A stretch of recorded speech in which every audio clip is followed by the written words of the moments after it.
Muy buenos días nuevamente en el canal Entrenador de Emociones. Gracias por estar ahí, gracias por ver los videos. Espero que te sirvan, que te sean útiles, que tomes tu tiempo, que te tomes un espacio para poder aprender un poco más.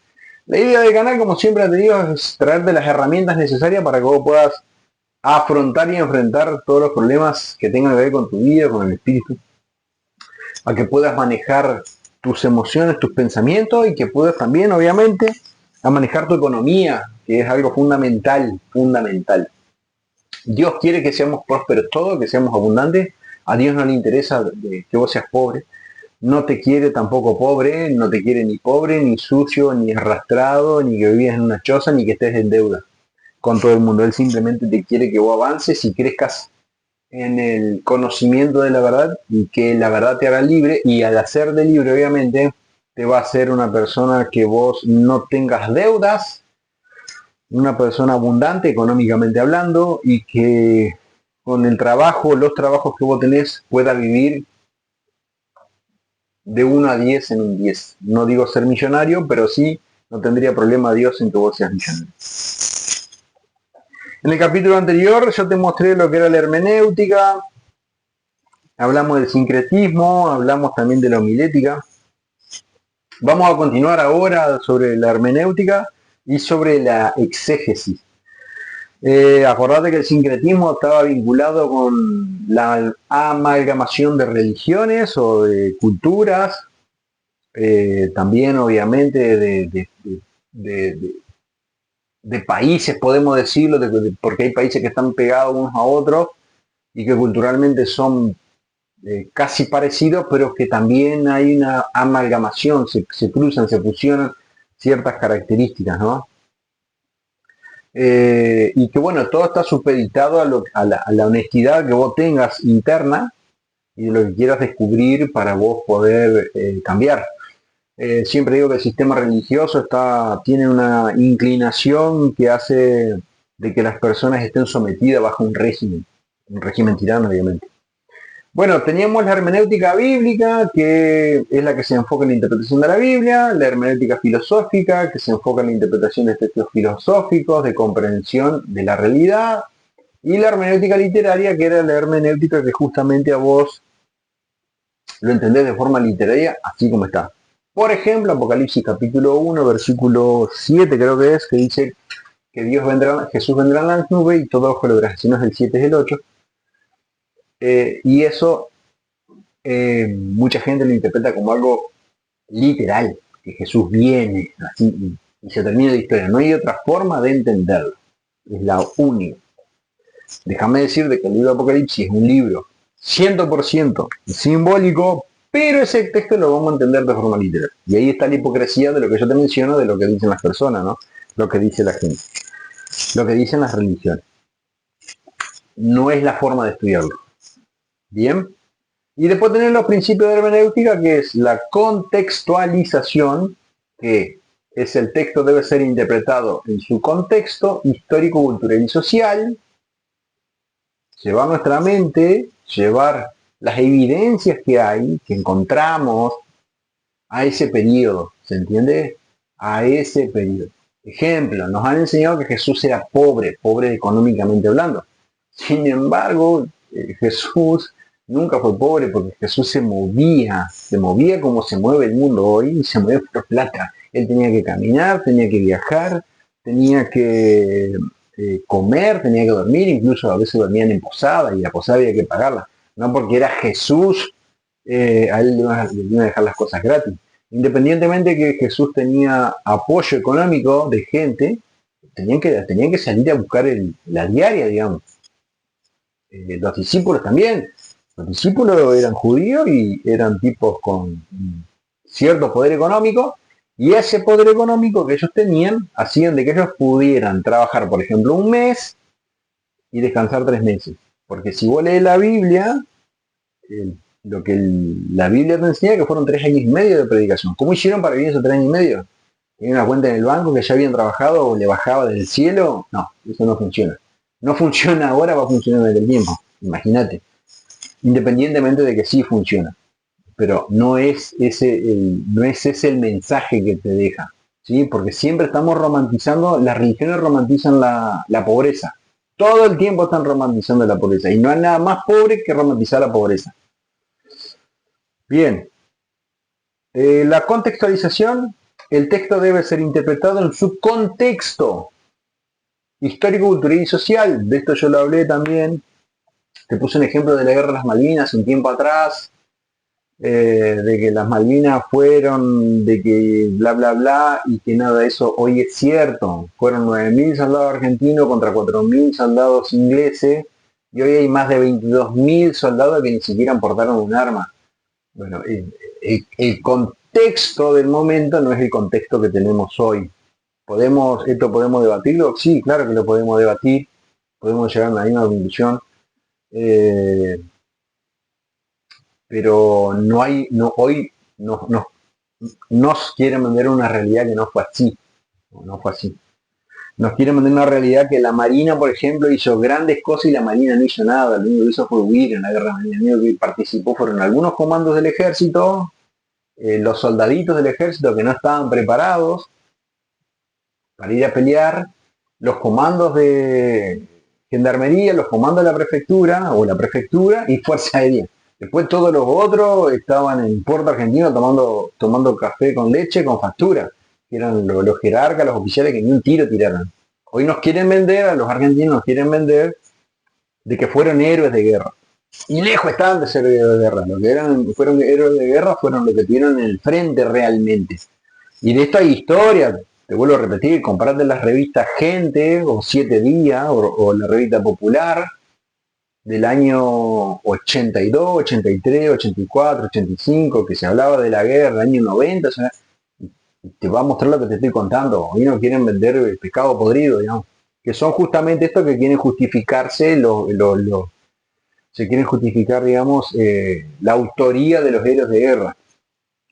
No digo que no lo son, capaz que sí lo son, pero de verdad te digo, no, no es tan así como te lo cuentan. Bueno, con esto pasa exactamente lo mismo. Te quieren vender una situación que no tiene nada que ver con Dios, con Jesús, con lo que realmente es. Después tenés el análisis del lenguaje. El lenguaje utilizado en el texto debe ser analizado para entender su significado. Bueno, esto es lo que yo te hablaba del sincretismo de Pablo. Pablo habló en términos filosóficos griegos. Vos fíjate que los países orientales, todos los países orientales, todos, siguen a Dios, buscan a Dios todo el tiempo. Los países occidentales de este lado del mundo hemos matado a Dios, o sea, ignoramos, no nos interesa, y todo tiene que ver con la filosofía. Todo tiene que ver con la filosofía. ¿Y la filosofía dónde nace? Nace en Grecia. La filosofía es griega, que es la que nos hace cuestionar a Dios todo el tiempo. ¿Está mal? No, no está mal, está perfecto, pero hay que analizarlo desde un contexto, desde una forma, desde dónde me voy a parar para analizarlo. Si me voy a parar para eliminar a Dios, y sí, le voy a terminar eliminando. Ahora, si me voy a parar para realmente buscarlo a Dios y tener una conexión con Él y tratar de tener una amistad con Dios, si es que realmente lo existe, que para mí sí lo existe, va a ser productivo. Te digo más, los filósofos todos creían en Dios, después le ponemos el nombre que vos quieras, pero casi todos coinciden en un Dios de amor, casi todos coinciden en un Dios creador, casi todos coinciden en la restauración de todas las cosas. Los que no coinciden son los religiosos. Las religiones no coinciden en nada de esto. Después tenemos la consideración de la intención del autor, o sea, el que escribe. La intención del autor del texto debe ser considerada al interpretar su significado. ¿Qué vamos a interpretar? ¿Cómo lo vamos a interpretar? Y después tener interacción entre el texto y el lector. La interpretación del texto es influenciada por la perspectiva y la experiencia del autor. O sea, que tu experiencia va a determinar qué es lo que vos estás entendiendo y qué es lo que vos querés entender. ¿Me explico? Por eso uno tiene que ser muy coherente a la hora de estudiar y lo que uno va a analizar para saber si lo que uno está analizando y viendo tiene que ver realmente con lo que Dios está diciendo y tener esta capacidad de mutar. A mí me critican, las personas que me conocen me critican, que yo cambio de opinión todo el tiempo. Que hoy te digo, che, mañana a tal hora vamos a hacer tal cosa y resulta que a último momento te digo, che, mañana no hacemos esto. Entonces, ¿qué pasa? Bueno, te aviso que no lo vamos a hacer para que vos te organices. ¿Por qué pasa esto? Bueno, porque en el medio pasaron cosas y que mantenerme en esa posición es traumático y dolorosa. Antes lo hacía, antes mantenía una posición en mi cabeza, decía yo esto voy a hacerlo así, así, así, y yo veía que iba a ser perjudicado, pero sin embargo lo terminaba haciendo y me terminaba perjudicando.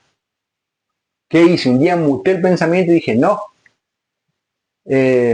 A mí me pasa, por ejemplo, que a veces tengo un viaje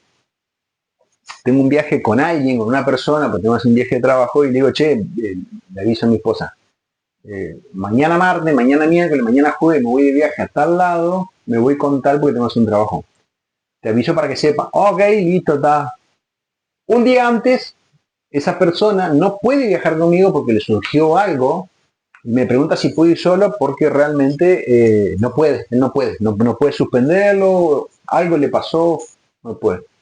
Entonces, un día antes le digo a mi esposa, ya, mañana te acordás que te dije que tenía que ir, bueno, voy solo. No es que te ponga en segundo plano ni que te tomo como algo. Voy solo, si querés venís conmigo, si no, voy solo. Tengo esa capacidad de poder cambiar. Y así con otras cosas. A veces digo, bueno, voy a comprar esto y resulta que a último momento voy y compro otra cosa. Bueno, ¿por qué pasó esto? Bueno, porque en medio pasaron cosas y porque tengo una flexibilidad mental.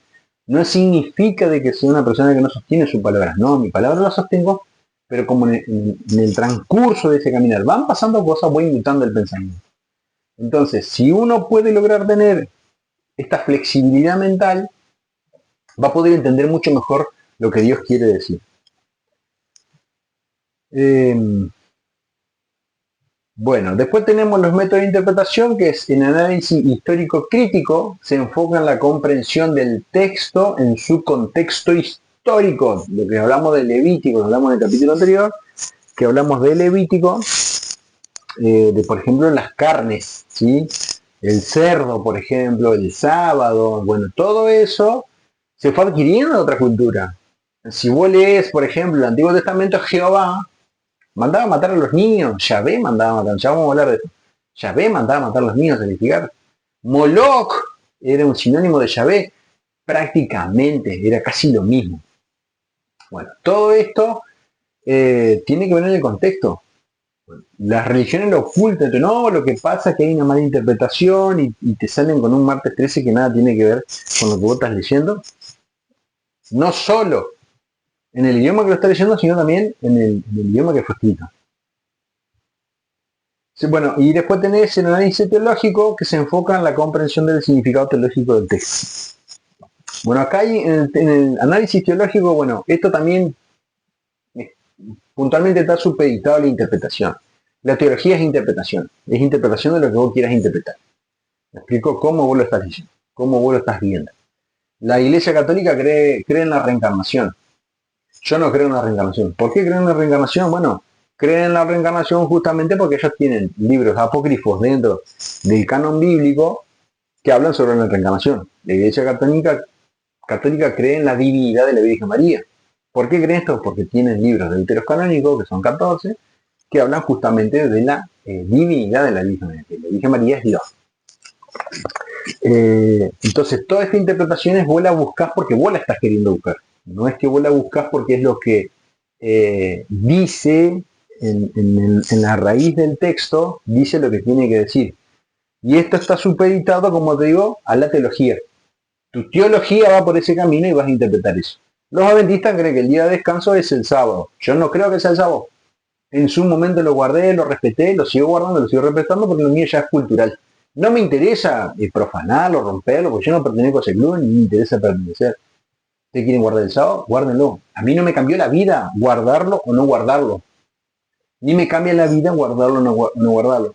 Sí obtuve mejora por guardarlo y hoy lo sigo guardando por una cuestión de descanso, pero no descanso propio, que no estoy obligado a hacerlo. ¿Me explico? Tengo que cortar el pasto, corto el pasto en sábado, tengo que trabajar un sábado, que no lo hago por una cuestión de descanso, que no me va a cambiar la vida.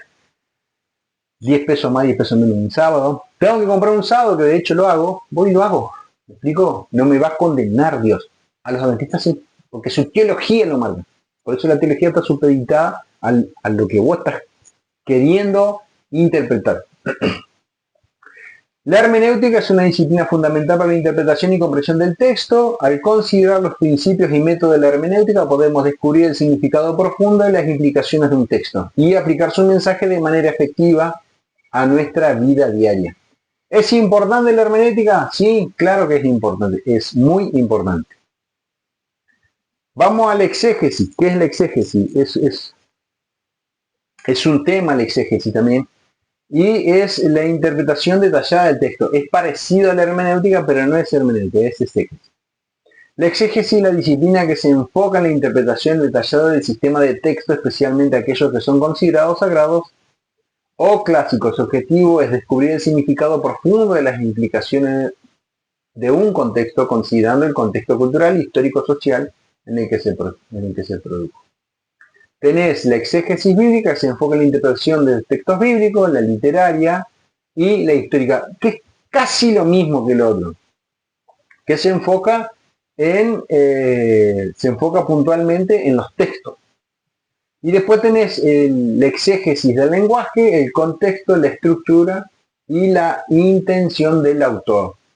El lenguaje es utilizado, debe ser analizado para entender su significado. Por ejemplo, Jesús murió por nosotros. A ver, ¿qué podemos interpretar eso? Bueno, las religiones dicen que como somos todos pecadores y estamos todos condenados a muerte, Jesús muere por nosotros y ya no tenemos que morir. Pero tenemos que guardar los mandamientos. Por ejemplo. Después hay otros que dicen, Jesús murió, de todas las religiones, Jesús murió por nosotros, ya no tenemos que hacer ningún tipo de sacrificio, pero no tengo que consumir carne, no tengo que consumir alcohol, no tengo que drogarme, un marido, una sola mujer. Y eso es, por ejemplo, el exégesis del lenguaje. ¿Me explico? Y obviamente que después tenés Jesús que muere por nosotros, pero ¿por qué muere por nosotros? Porque en el Antiguo Testamento había un Dios que te exigía que vos mataras a tus primogénitos. Y que Dios no encontraba la forma de transmitirte, porque se lo daba a los profetas, a los padres, para que lo transmitieran y transmitían lo que se les daba la gana. Entonces, ¿qué hace Dios? Dice, che, a ver, para que ustedes entiendan de que ustedes no tienen que sacrificar más a sus hijos, más a los animales, yo voy a sacrificar el mío. Al yo sacrificar a mi hijo, esto se rompe acá y se termina cortando, ¿se entiende? Por eso después las culturas indígenas, cuando viene la cultura europea, viene a América, encuentran sacrificios de niños, que se los tienen, porque los aztecas, los mayas y otras culturas sacrificaban a sus hijos porque había un dios que le exigía, pero no era el dios verdadero, era otro subdios. Entonces, ¿qué hace? Los imperialistas cortan con esto, pero lo cortan a la fuerza. Y el análisis del contexto cultural, histórico, social en el que se produjo el contexto debe ser considerado. O sea, no puedo ir con mi cultura argentina a analizar la cultura hebrea. ¿Me explico? No podemos hacer eso. Vamos a interpretar cualquier cosa. Si queremos ser honestos con la interpretación, tenemos que poner, como siempre digo, el contexto donde fue escrito.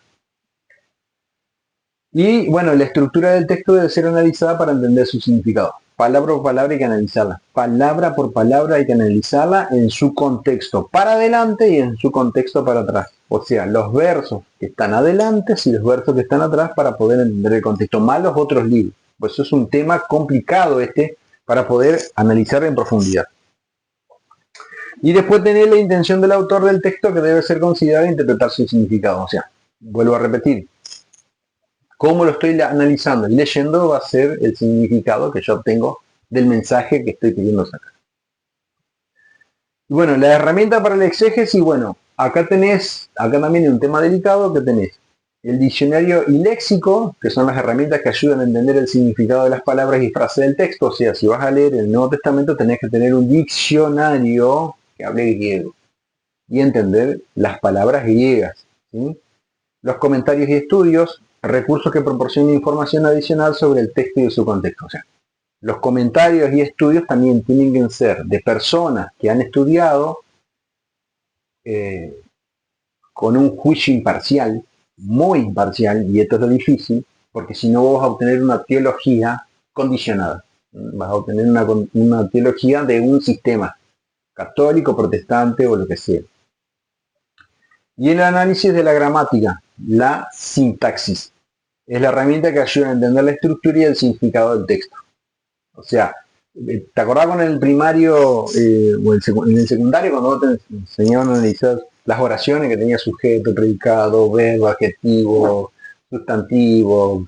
Bueno, básicamente lo mismo, ¿sí?